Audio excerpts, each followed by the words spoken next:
All right, Chapter 10, Section 1, Notes.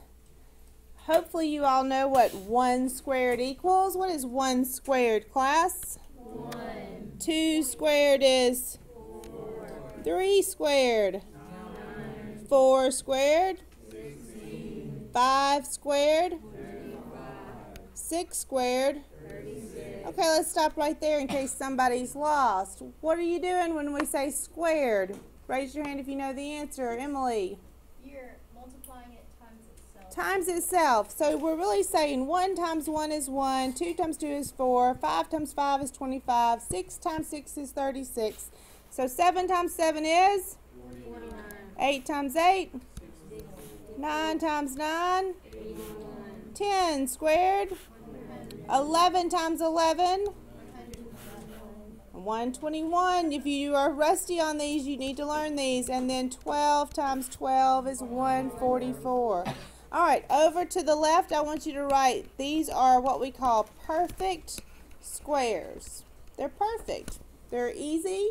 3 squared, you know exactly that that is 9. So those are perfect squares that you need to be familiar with. On the right side of your page, this little radical sign means square root. When you are taking the square root, you are unsquaring it. The square root. Take out the square. So what is the square root of 1? You ask yourself, what number times itself would give me 1? 1. What number times itself would give me 4? What number times itself gives me 9, 16, 25, 36, 49. So we read this. The square root of 81 is 9. The square root of 100 is 10. But you're really asking what times itself gives me 121 and what times itself gives me 144. The square root of 144 is 12. Okay? To square something means to multiply it by itself. The square root is the opposite. What number times itself would have given me the number under the radical? That's the formal name for this sign. We're used to always thinking about square roots as positive numbers. But really, there are always 2 square roots. A positive and a negative. Now let me explain what I mean by that. The square root of 25, who knows the answer? 5. But really, when you're asking yourself, what number times itself gives me 25, what if I had negative 5 and I squared it? Negative 5 times negative 5 also gives me what? Positive 25. So know that true square roots, there's 2 of them. There's the positive and the negative. But for pre-algebra class, when you get to upper level math, they'll want you to know the square root of 25 can be positive or negative. But for our class, when they want it to be negative, they're going to put the negative sign in front. So for now, whenever you just see a square root of a number, I want you just to give me the positive root. So no sign in front means positive. When they put the negative in front of the square root, they're asking you to give them the negative root, which would be negative 5, because negative 5 times negative 5 also gives us 25.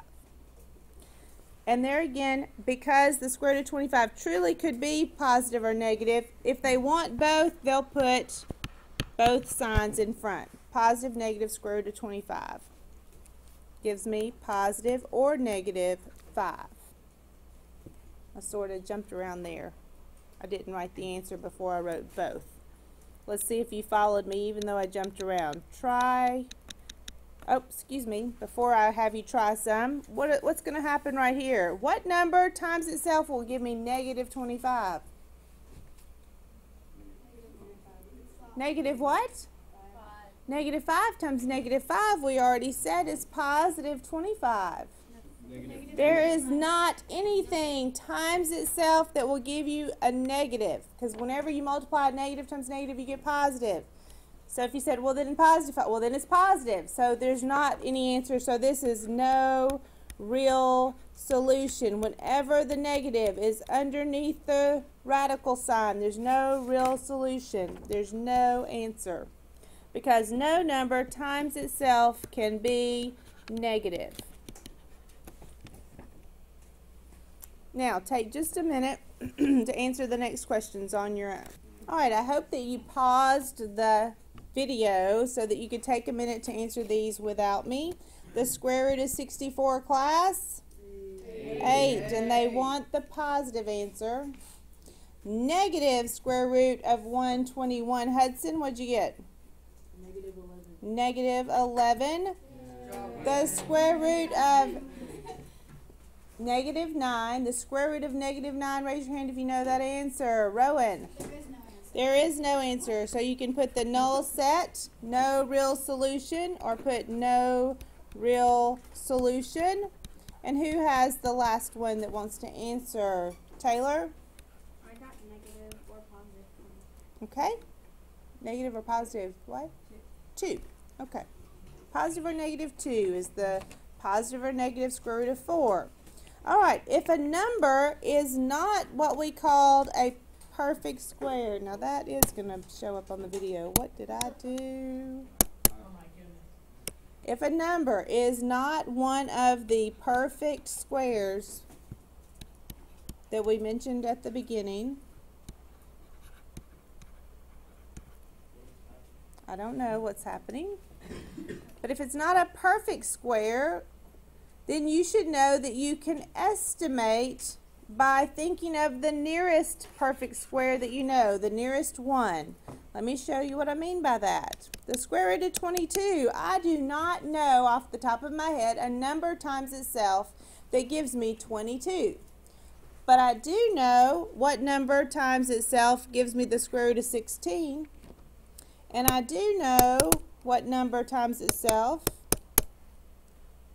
So I do know the square root of 16, and I do know the square root of 25.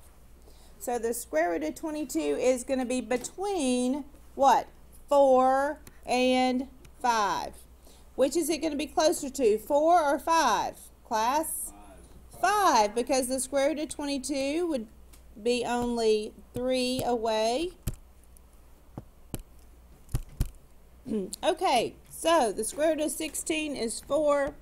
The square root of 25 is 5. Therefore, the square root of 22 is closer to the 5. So if I'm estimating, that's what the squiggly equal sign means. We're estimating the square root of 22 to be 5. It's approximately 5. And that's not very neat. I don't like that. I'm going to erase it and say the answer is 5. Because the square root of 22 would be closer to the square root of 25.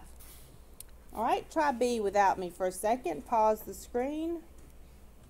Okay, so the square root of 60, to estimate that, you'll have to think of the 2 perfect squares that you do know. Rutger, which 2 perfect squares does the square root of 60 fall between? 8.